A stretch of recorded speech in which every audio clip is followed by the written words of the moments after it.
What a throwdown by Vincent Poirier!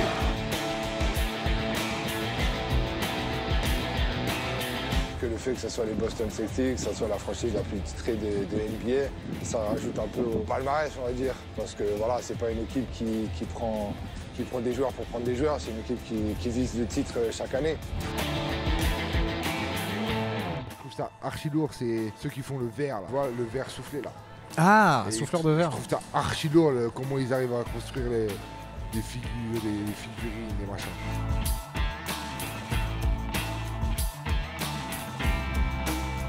Salut à tous et bienvenue dans ce tout nouvel épisode de Transisport. Aujourd'hui, épisode un petit peu spécial car il y a quelques semaines, nous nous sommes délocalisés à Philadelphie pour interviewer Vincent Poirier, joueur de basket aux Boston Celtics. Alors avant que l'interview débute, petite précision, il y a certains termes qui vont être très américains, qui vont être utilisés comme draft, rookie, postérisé, etc. Du coup, on vous a mis un petit glossaire en description si jamais vous êtes perdu. Et tout de suite, je tourne vos oreilles vers notre invité du jour, Vincent Poirier. Salut Vincent, ça va ? Salut, ouais, ça va très bien. Alors, on commence toujours un petit peu de la même manière. On demande à nos invités de se présenter eux-mêmes, comme ça nous évite d'oublier quelque chose et d'être sûr de pas vexer si on dit un truc de travers. Donc, je te laisse te présenter en quelques mots. Alors moi c'est Vincent Poirier, 26 ans, joueur des Boston Celtics. Ça fait maintenant, c'est ma 6e année professionnelle, ma première en NBA. Qu'est-ce que je peux te dire d'autre? Tu veux tout savoir? Pas tout, de toute Parce manière, qu'il y en a beaucoup, on va discuter après de Il y toute en a manière. beaucoup. Donc, Mais ma foi, pour commencer, je fais 2m13 et voilà, je suis pivot. Ok. Là, justement, tu disais, tu vas avoir ta première saison NBA. Tu as fait la pré-saison. Et pour rien cacher aux personnes qui nous écoutent, on enregistre ça, l'épisode là, la veille de ton premier match contre Philadelphie. On est à Philadelphie. Comment tu sens le truc, tout simplement, à la veille de débuter en NBA? Je le sens bien. Déjà, c'est une satisfaction d'avoir fait partie de l'équipe parce qu'on sait que, même si tu as un contrat garanti, il peut arriver plein de choses et tu peux te retrouver sans équipe. Donc déjà, c'est une fierté de faire partie des 15 à la veille du match de Philly. Je me sens bien. Franchement, je m'acclimate bien. Je me sens bien dans l'équipe. C'était dur au début et puis j'ai réussi à aller de mieux en mieux au fur et à mesure des jours. Donc là, je suis prêt à entamer cette saison NBA, à découvrir un peu le rythme, etc. Ok, parfait. Justement, tu es là, donc ça va être ta première saison NBA. Même si tu as eu entre guillemets une première carrière, là c'est quasiment une deuxième carrière qui commence. C'est quoi ton objectif pour cette saison? Déjà, première question, est-ce qu'on t'a promis du temps de jeu? Tu as un nombre de minutes à peu près assuré par match ou... Alors déjà, si un jour un entraîneur il me dit oui, alors toi tu vas jouer 20 minutes par match obligé, je pars de l'équipe. Je m'en vais, c'est un menteur. Okay. C'est un menteur. Moi j'aime les gens vrais, j'aime les gens qui vont me dire écoute, t'es pas bon donc tu joues pas. Tu vois. Okay. Ça va me motiver. Donc ici, tu vois, je suis encore là, donc personne ne m'a promis du temps de jeu. Le temps de jeu, ça se gagne. Je sais qu'il y a des soirs où je vais pas jouer. Il y a des soirs où je vais avoir ma chance. Et maintenant, ça dépendra de ce que je produis. Si je suis bon, je pourrai rester un peu plus sur le terrain. Et si je suis pas bon, je jouerai pas. Après, c'est une longue saison. Il peut arriver beaucoup de choses. Donc faut toujours être prêt. C'est ça le plus important. Faut toujours être prêt mentalement. On peut penser que après 2-3 matchs sans jouer, ça va être comme ça une grosse partie de la saison. Mais j'ai appris que c'était pas le cas et que on peut faire appel à nous et comme le coach l'a dit dans les médias, un coup je peux ne pas jouer, le lendemain être titulaire. Donc c'est quelque chose qui en plus me motive à être concentré tout le temps. Mais pour l'instant, j'ai rien de promis. Il y a des joueurs plus expérimentés que moi au même poste. Donc ça sera à moi de batailler pour avoir ma place. Est-ce que du coup, en dehors du fait d'avoir du temps de jeu, tu as quand même des objectifs personnels ou collectifs? Ou d'abord, tu veux jouer et tu veux voir comment ça se passe? Forcément, pour une première saison NBA, si on pouvait ramener la 18e bannière, ça me ferait très plaisir. Donc C'est collectivement, vrai que voilà. t'arrives pas dans la pire équipe Voilà, et au puis niveau collectivement, historique. l'année dernière, ils ont échoué, on va dire. Et cette année, ils sont super motivés pour redonner de l'éclat à l'équipe, à la franchise, etc. Donc voilà, je suis content de faire partie de ce processus. Et donc voilà, en tant qu'équipe, voilà, on a forcément envie d'aller le plus loin possible. Et pourquoi pas de gagner le titre. Après, individuellement, voilà, c'est une saison un peu découverte pour moi. C'est une saison qui va me permettre de me situer à peu près, de voir ce que je peux faire. Donc voilà, je ne m'attends pas à faire des éclats dès les premiers matchs. Je veux surtout rentrer dans la rotation, impacter sur le peu de minutes que je vais jouer. Et voilà, apporter à l'équipe le plus possible et montrer au coach que je peux avoir un rôle dans cette équipe. Et voilà. Un peu comme un rookie au final. Est-ce que tu arrives un peu dans cet état d'esprit de découverte, comme si c'était ta première saison professionnelle, ou c'est un peu plus, t'as un peu plus d'envie que ça quand même? Ouais, après pas comme un rookie, parce que je pense que les rookies ont une pression un peu plus de se dire voilà, on a été drafté, voilà, faut qu'on montre rapidement ou voilà. Moi j'arrive vraiment détente, je sais ce que je sais faire, je sais ce que je sais pas faire, je travaille. Et voilà, je sais aussi que la franchise est intelligente, les gens de la franchise sont intelligents et ils m'ont vu jouer à Vita, donc ils savent de quoi je suis capable. Maintenant, voilà, c'est une adaptation à faire par rapport à l'Europe sur plein de choses, que ce soit sur le basket ou en dehors. Et donc voilà, je sais que voilà, j'apprends vite, j'absorbe vite les infos, etc. Donc voilà, c'est qu'une question de semaines peut-être. Donc voilà, j'arrive sans pression, voilà, je vais faire mes trucs, je me concentre en entraînement pour être au top et pour montrer que voilà, en match, je peux me faire confiance et je te décevrai pas, quoi. Là justement, tu disais, tu arrives dans une équipe, donc les Celtics, qui ont fait une saison pas à la hauteur de ce qu'ils attendaient l'année dernière. Est-ce que le coach, est-ce que les coéquipiers t'en ont parlé en te disant cette année on veut aller loin, peut-être pas au bout, parce que je sais pas si vous avez déjà l'effectif, mais est-ce que ça parle de titres directement ou Bah ou ouais, est-ce ils en qu'on ont dit parlé on dans veut le aller vestiaire, loin, forcément. Ils ont évoqué la saison passée qui est passée de toute façon. Donc voilà, on peut pas revenir, mais voilà, ils avaient des envies de bien faire, ils avaient des envies d'aller loin. Voilà, malheureusement, c'est le sport, ça arrive. Mais voilà, on est reparti sur une bonne saison. Et comme je t'ai dit, les gars sont vraiment motivés. Ça se voit à la salle, ils travaillent dur. C'est concentré, c'est appliqué. Donc voilà, on sent qu'il y a vraiment une éthique de travail dans l'équipe qui pousse à aller loin. Donc, et ça se pousse les uns les autres pour vraiment être bon. Donc voilà, on est sur un projet vraiment de gagner. Après, voilà, les aléas du sport font que tu gagnes ou pas. Ouais. Tu peux jamais être sûr à 100%, mais voilà, le but, c'est vraiment de faire une bonne saison, de vraiment voilà, remettre les Celtics là où ils doivent être. Et voilà, je pense qu'on a tous les éléments pour le faire. Tu sors d'un mondial où la France a très très bien marché, même si vous avez peut-être pas été aussi loin que vous vouliez, mais vous avez battu les États-Unis. Est-ce que toi, quand tu arrives en première saison NBA, juste après avoir été dans l'équipe de France qui bat les États-Unis, ça te donne un petit plus de confiance ou tu l'as déjà mis de côté et on passe à autre chose? Bah, j'ai pas joué contre les États-Unis, donc c'est pas comme si je pouvais me dire ah ouais voilà, j'ai joué contre les États-Unis, Non, mais bon. j'arrive. Ben non, ça m'a pas donné un. J'étais déjà confiant par rapport à ma saison à Victoria. Voilà, après les championnats du monde m'ont permis de prendre de l'avance par rapport à mon retard par rapport au jeu NBA.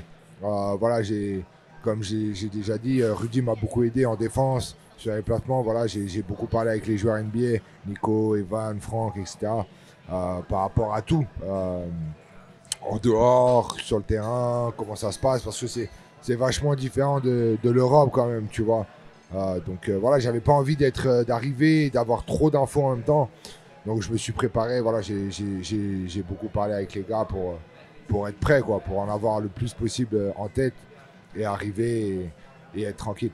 Tu les as eu au téléphone là à la veille du match ou pas vraiment? J'ai vu que tu as chambré Evan avant que j'arrive sur Twitter sur sa calvitie. J'ai Mais à part absolument ça- pas chambré Evan. Absolument pas. Je n'ai à aucun moment émis le nom d'Evan. C'est vrai. Voilà, j'ai juste demandé quelque chose sur Twitter et les gens ont direct émis son nom. Mais j'en ai plein d'autres en tête et voilà. Mais je ne dirai pas de nom parce que voilà. Mais Mais à part le fait de balancer les petits trucs sur Twitter, tu discutes toujours avec eux au quotidien ou là, vous êtes dans- je suis allé à Orlando, donc j'ai vu Evan, donc on a parlé un peu.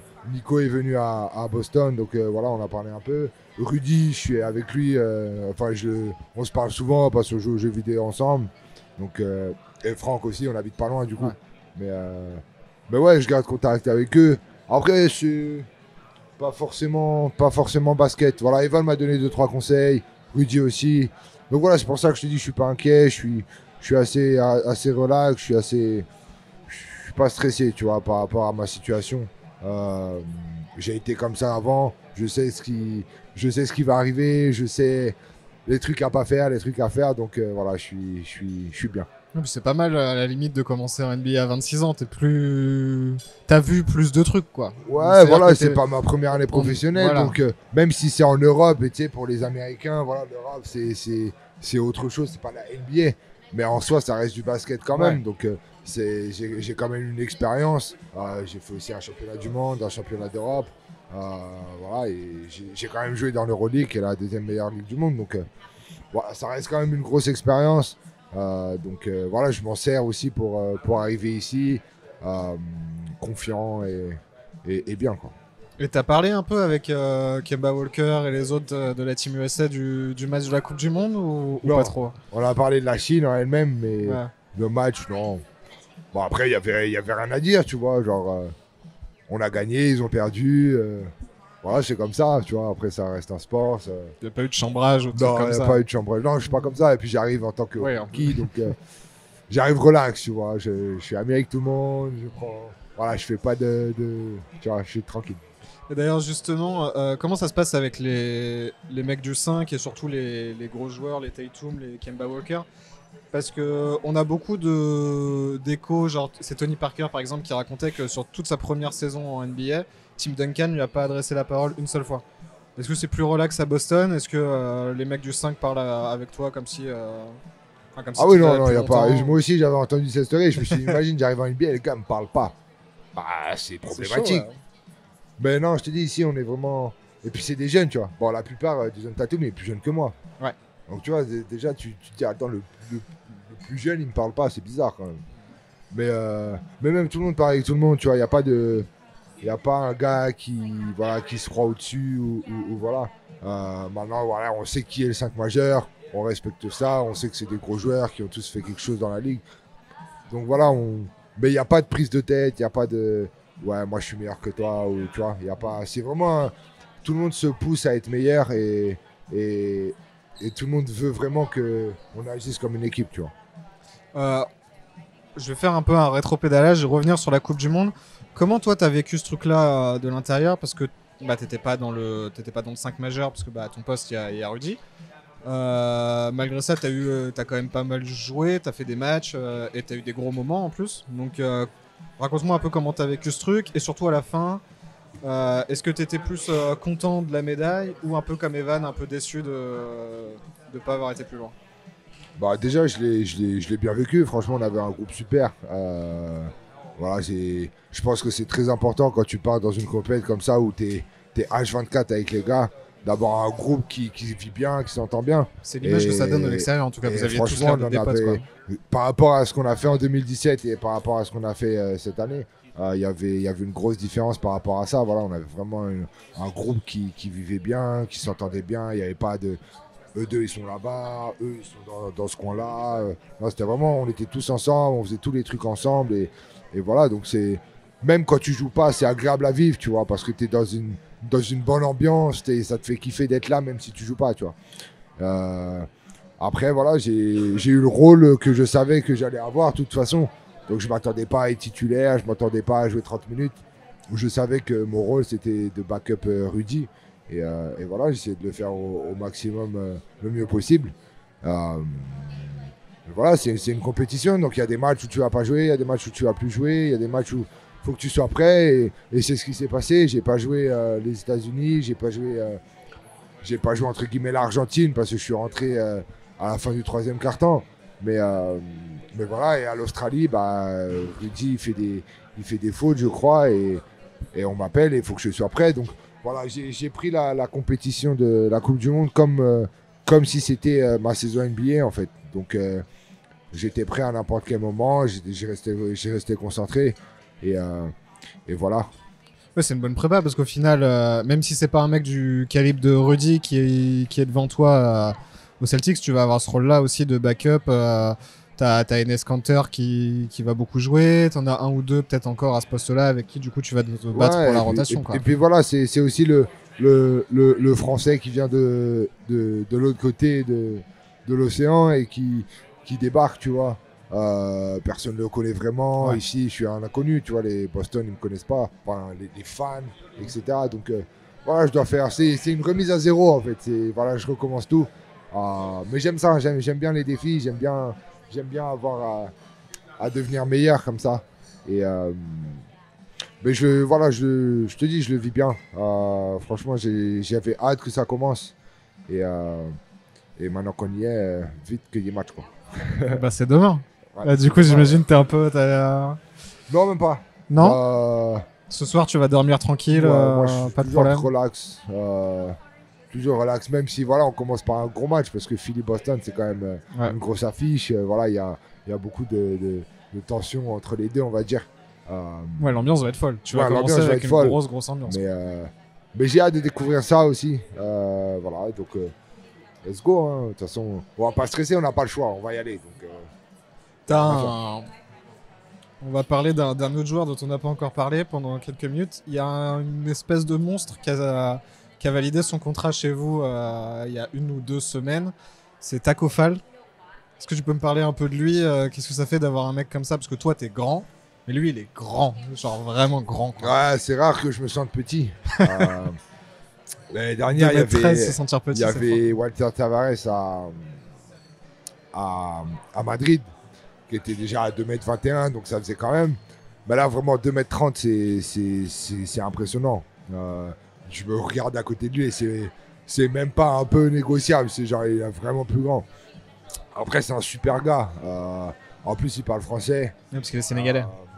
Voilà, c'est un super gars qui se prend pas la tête, qui est simple. Voilà, qui bosse dur, qui a vraiment envie de réussir. Et je suis content pour lui qu'il ait décroché ce contrat parce que je pense qu'il le mérite vraiment. Et voilà, maintenant c'est à mon poste, je le sais. Mais bon, là c'est Tacko, mais quand tu es à NBA, tout le monde entier veut ton poste. Donc en vrai, que ce soit lui ou un autre, tu dois te battre au quotidien. Donc voilà, ça reste un bon gars. Et voilà, mais il y a vraiment un phénomène ici aux États-Unis. Par rapport au Taco Tuesday, etc., qui a pris une ampleur de ouf. Et à chaque match, tu vois, ça chante.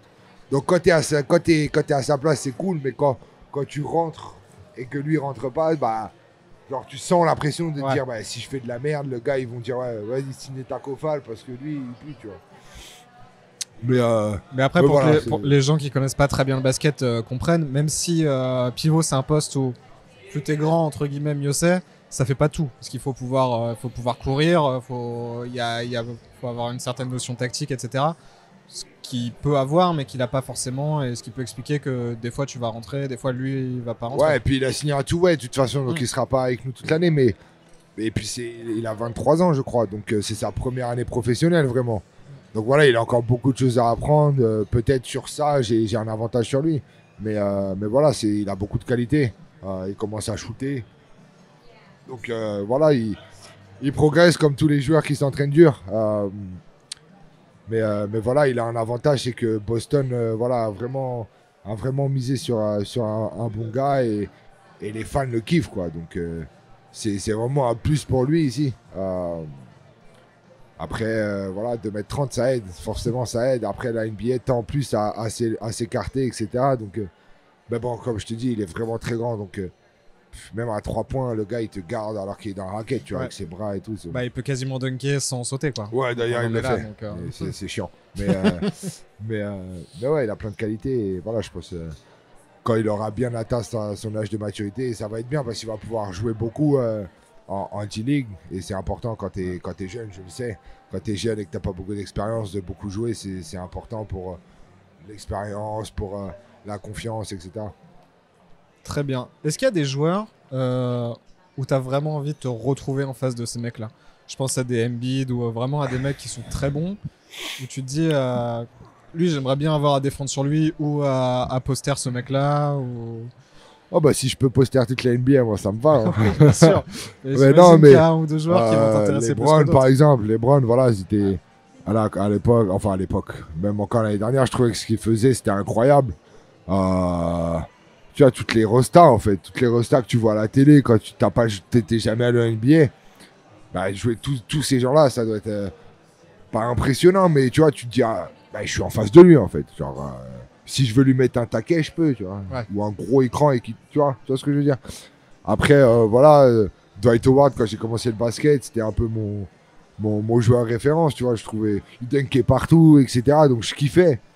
Et maintenant, c'est moi qui dunk partout. Mais maintenant, tu vois, toutes les restas, voilà, jouer contre eux, c'est. Voilà, t'as envie de te donner, tu vois, t'as envie de te dire, bah, j'ai envie de te dominer. Et c'est pareil quand j'étais en Europe, tu vois, quand j'avais regardé des mix dans Teto Mitch et quand je les jouais, je me dis, bah, c'est maintenant, quoi. Ouais. T'es en face de lui, vas-y, montre, quoi. Et si Et, t'as le choix entre dunker sur LeBron ou contrer LeBron, t'as une préférence? Bah, contrer, il y en a pas beaucoup qui l'ont contré. C'est vrai. Donc ça peut être pas mal. Mais dunker sur les Browns, ça peut être lourd aussi. Donc on va dire qu'il y a une action où je le contre et une action où je lui dunk dessus. Et voilà. Allez, Mais bon, je pense que c'est contre-attaque. rare de faire les deux dans ouais, la les deux filée. dans le même, même dans Mais, le même match, c'est compliqué. Mais même marquer un lay-up sur les Browns, tu vois, ça m'irait, tu vois.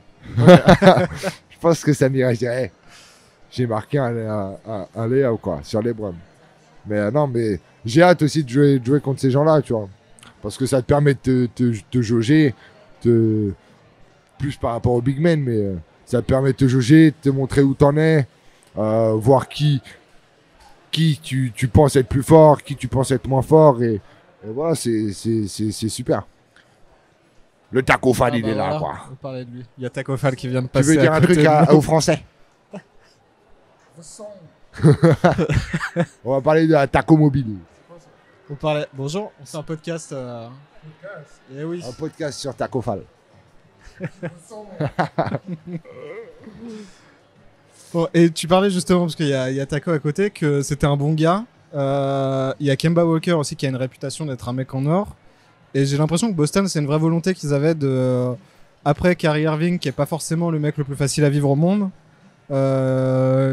les mecs qui viennent après, c'est des mecs qui justement ont une réputation d'être hyper sympa avec tout le monde, éthique de travail irréprochable. Est-ce que tu sens qu'il y a ce truc-là dans la franchise où on a envie vraiment d'être plus détente? Alors, dans la franchise, je sais pas si c'était un vœu ou vraiment un souhait d'avoir ça. Mais en tout cas, dans l'équipe qu'ils ont choisie, ça se ressent, tu vois. Il n'y a pas un gars qui est un peu à l'écart, qui se la pète ou qui fait la resta, tu vois, comme on dit. Tu vois, tu peux te parler à tout le monde, tu peux demander des trucs à tout le monde. Donc vraiment, ouais, il y a vraiment une ambiance qui facilite l'appréhension et le travail, tu vois. Donc je pense que ouais, Boston a vraiment voulu avoir un vestiaire soudé. Les saisons sont longues, donc forcément, au bout d'un moment, il y aura peut-être des clashs ou il y aura peut-être normal. des tensions. Ouais. Et vraiment, le fait d'avoir une botte de potes, on a une ossature de gars genre Jaylen Brown, Marcus Smart, Jason Tatum.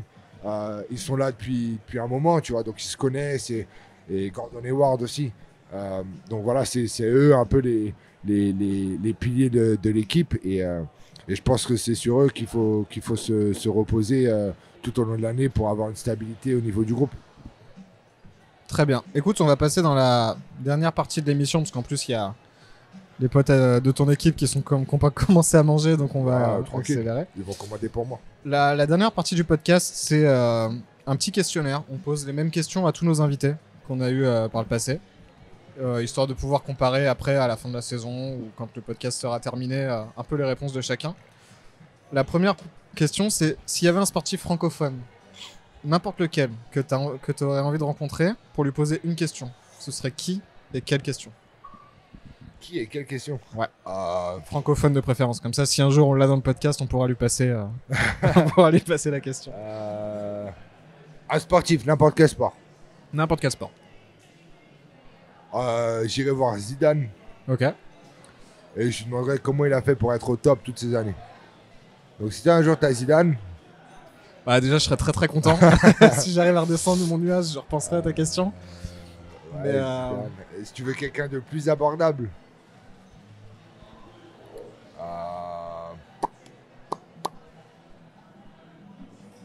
plus abordable, c'est difficile parce que tu vois, tu prends des gens qui ont réussi, donc forcément, c'est des gens qui sont hauts.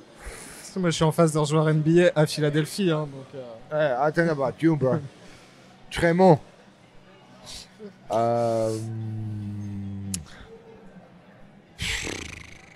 Non, mais sinon, Zidane, c'est très bien. Mais c'est marrant que tu me dises ça parce que j'ai eu l'invité qu'on a eu juste avant toi, c'était Tessa Worley, qui elle me parlait de Roger Federer et c'était la même question. Comment il a fait pour rester au top? Donc c'est vraiment une question de sportif, c'est pas seulement comment être bon, c'est comment le rester, quoi.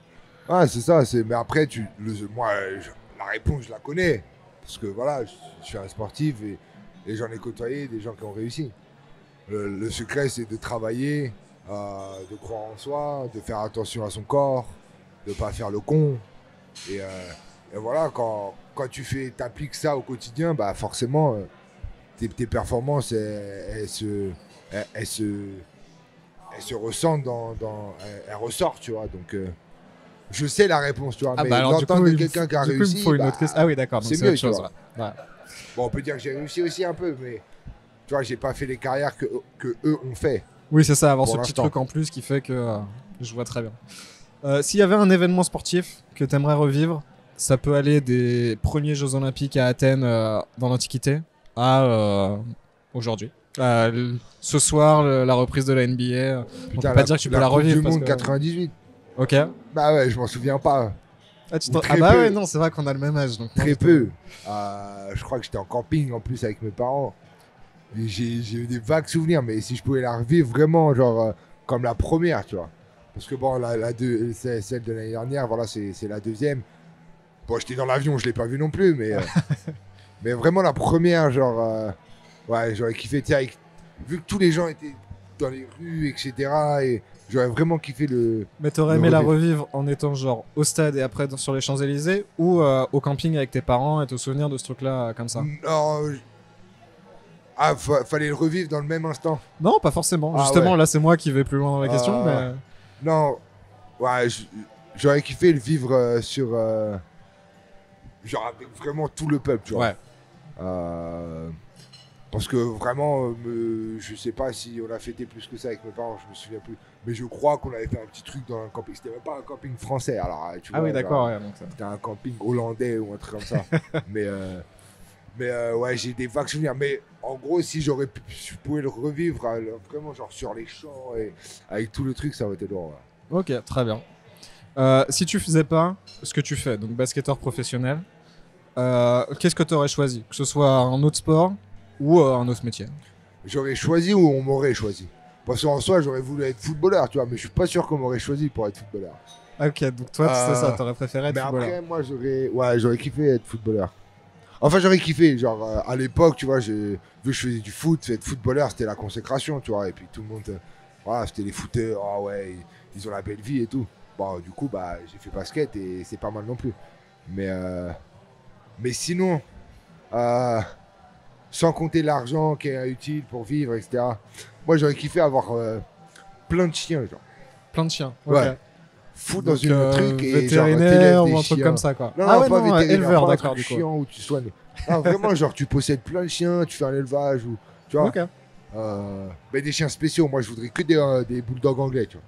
Ok, oui, très Ouais, spécial. que des bulldogs anglais. Ok. Ah, il c'est faut marrant. kiffer. Voilà. T'en Si je as pouvais un faire ou pas? ça. Ouais, T'as j'en des ai chiens? un Ouais. en France, j'ai pas pu le ramener. Mais c'est mon premier et vraiment, je kiffe. Et voilà, je me dis, enfin, c'est pas un rêve ou quoi que ce soit, tu vois. Dans mais 20 ans, on peut te si un retrouver. jour, voilà, je sais pas quoi faire et tout, je me dis, hey, tu sais quoi, de toute façon, j'ai pas besoin d'argent pour vivre. Enfin, j'ai mes trucs, j'ai fait une belle carrière. Voilà, je vais me foutre dans le cul du monde et je me prends une vingtaine de kleps et voilà, je kiffe tranquille ma vie. C'est marrant, c'est très cool quand même. Bah, Ta plus grande inspiration dans la vie, que ce soit sportif ou hors du sport? Une personne, un Ma plus bouquin, grande un inspiration. film. Mon père. Parce que vraiment, comment j'ai été élevé, etc., c'est vraiment la vie que j'ai envie de donner si un jour j'ai des enfants. Voilà, c'était. Bon, après, c'était le classique du 2 parents, 2 enfants, tu vois. Mais j'ai vraiment été élevé dans de bonnes conditions. J'ai jamais manqué de rien, même si, voilà, on n'était pas riches, mais voilà, j'ai eu une vie, une belle enfance et voilà, juste si je peux refaire ça. Et c'est vrai que mon père a toujours été là pour moi et pour C'est mon lui qui frère. t'a poussé dans le sport ou même pas tant que ça? Ouais, c'est mes parents qui m'ont forcé à faire du sport tout petit. Et voilà, j'ai toujours été quelqu'un de sportif qui aimait faire ça. Donc voilà, et puis quand j'étais au foot, il me suivait, quand il pleuvait, il neigeait, etc. Et au basket, pareil, il était là. Alors que j'étais nul, il venait quand même voir les matchs, etc. Donc voilà, c'est mon rôle modèle. Malheureusement, il est parti quand j'ai ma première année de basket. Ouais, ma première ou deuxième année de basket. Donc, ouais, ma deuxième. Ok. Donc, non, mais il nous regarde là-haut. S'il y a un talent que t'aimerais avoir et que t'as jamais eu, pareil, sportif ou pas sportif. Attends, non. Qu'est-ce qu'on a eu? On a eu. Jouer du Ouais. piano, c'est lourd. Ouais. Mais vu que j'ai des gros doigts, je suis pas sûr que je serais très talentueux.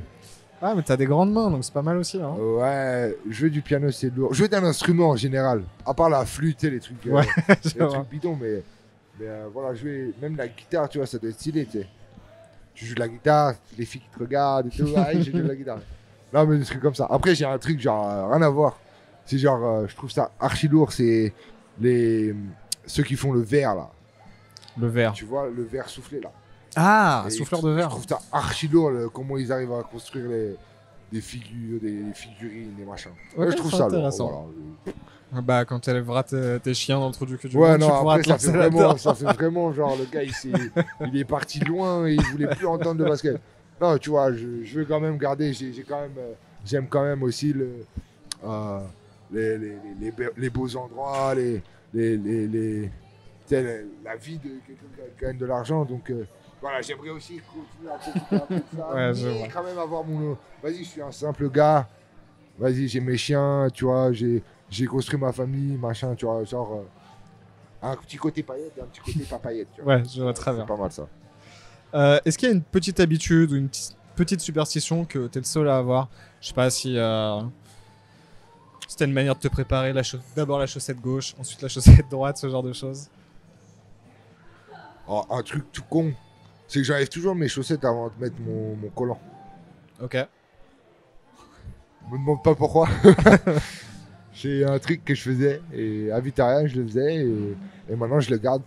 C'est genre. Mais c'est un réflexe ou c'est ou si Non, tu j'y si pense. tu- J'y Ah, donc pense, t'y en penses quand même. Donc c'est un vrai truc. Putain, si je mets mes chaussettes, tu sais, ça fait genre, tu mets tes chaussettes, enfin, t'as tes chaussettes, tu mets ton collant, ça veut dire que t'es prêt, mais t'as tes chaussettes avec lesquelles t'as marché dehors. C'est chelou un peu.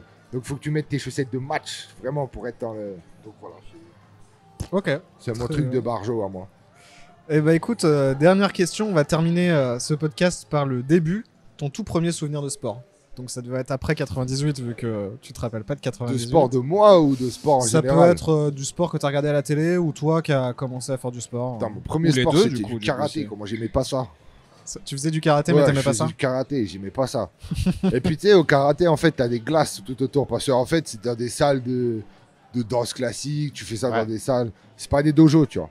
Et t'as des glaces tout autour. Et bah, moi, quand j'ai commencé, j'étais plus grand que tout le monde, tu vois. Bah, genre, je détestais voir ça. Tu vois, tu voyais le grand avec agiter ses bras comme ça. T'étais pas à l'aise avec le fait d'être aussi grand? Non, non, non, pas avant. Pas avant que je commence le basket, quoi. Ok. Bah, parce que forcément, au foot, bah, tu côtoies que des gars d'1m70. À l'école, voilà, quand il y avait un mec d'1m92, tu te dis, ah ouais, lourd et tout, ça va être mon pote.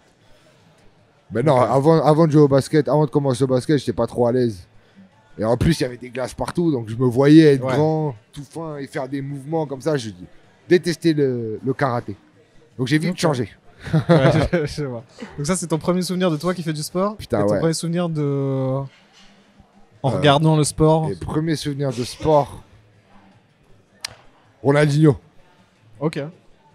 Ouais, Ronaldinho. À un moment précis ou c'est de le regarder sur YouTube ou... Non, quand il était au PSG. Ok. Quand il est arrivé au PSG et qu'il a commencé à faire ses folies là. Tu vois, il y aurait la question de un sportif avec qui tu veux déjeuner, j'aurais dit Ronaldinho. Ok. Ouais, peut-être qu'il parle... Ouais, non, il doit pas beaucoup bien parler français. Lui. On pourra Ah, pas lui poser mais de je lui questions. parlerai espagnol, c'est pas grave. Ouais, c'est pas faux.